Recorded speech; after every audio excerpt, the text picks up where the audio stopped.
লোকেশনটা দারুণ। Gobindapur Meherpur highway road. Trimohini পার হয়ে, পল্লী বিদ্যুৎ অফিস পার হয়ে বিআইটি এর যে অফিসের অপোজিটে সুন্দর কফি শপ, চা কফি ভাজা পোড়া অনেক কিছুই পাওয়া যায়। সন্ধ্যার টাইমে ভাজা পোড়াটা বেশি পাওয়া যায়। মোগলাই, পুরি, নিমকি।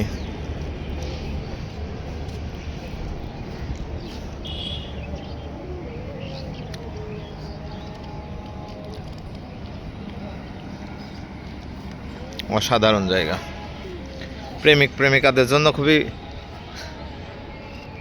জায়গা। বাচ্চাদের জন্য দোলনা আছে, বাচ্চার মাদের জন্য বাবাদের জন্য বসারও জায়গা আছে।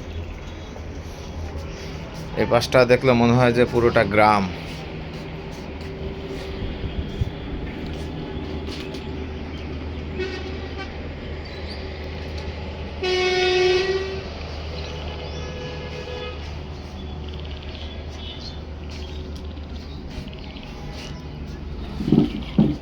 সতর্কীকরণ বিজ্ঞপ্তিও আছে।